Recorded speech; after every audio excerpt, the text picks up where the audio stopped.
ത്രിയേക ദൈവത്തിന് സ്തുതി. എല്ലാവർക്കും ഹെർമിറ്റ്സ് ടോക്സിലേക്ക് സ്വാഗതം. യോഹന്നാൻ 10-ാം അധ്യായം 10-ാമത്തെ തിരുവചനം. അവർക്ക് ജീവൻ നൽകുവാനും സമൃദ്ധിയായി നൽകുവാനുമത്രേ ഞാൻ വന്നിരിക്കുന്നത്.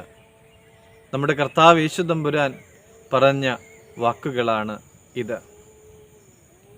ദൈവത്തോടുള്ള സമത്വം മുറുകെ പിടിക്കാതെ ദാസവേഷമെടുത്ത് ക്രൂശിലെ മരണത്തോളം അനുസരണമുള്ളവനായി തീർന്നത് നമുക്ക് ജീവൻ സമൃദ്ധമായി നൽകുവാൻ വേണ്ടിയിട്ടാണ്.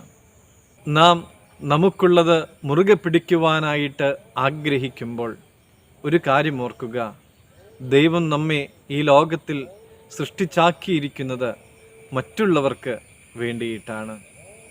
നാം ആരോഗ്യമുള്ളവരായി ഇരിക്കുന്നതും ശക്തിയുടെ സന്തോഷം അനുഭവിക്കുന്നതും വിദ്യാസമ്പന്നരായിരിക്കുന്നതുമൊക്കെ ദൈവത്തിൻ്റെ കരുണ കൊണ്ടാണ് എന്ന് നാം തിരിച്ചറിയണം. അതോടൊപ്പം തന്നെ നമുക്ക് ലഭിച്ച ഈ സൗഭാഗ്യങ്ങളൊക്കെയും മറ്റുള്ളവർക്ക് പങ്കുവെച്ചു കൊടുക്കുവാനായിട്ട് നമുക്ക് സാധിക്കുമോ?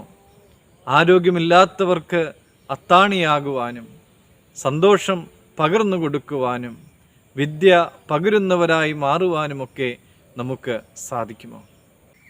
നമ്മളെ തന്നെ സമർപ്പിച്ചു കൊടുക്കുവാനായിട്ട് സാധിക്കണമെങ്കിൽ, കർത്താവേ, ഞങ്ങൾക്ക് സമൃദ്ധമായി ജീവൻ നൽകുവാൻ തക്കവണ്ണം ക്രൂശിലെ മരണത്തോളം അവിടുന്ന് കാട്ടിയ അനുസരണം ഞങ്ങൾക്കും നൽകണമേ എന്നും അതിനുവേണ്ടി എന്നെ ശക്തീകരിക്കണമേ എന്നും പ്രാർത്ഥിക്കുവാനായിട്ട് നമുക്ക് സാധിക്കണം.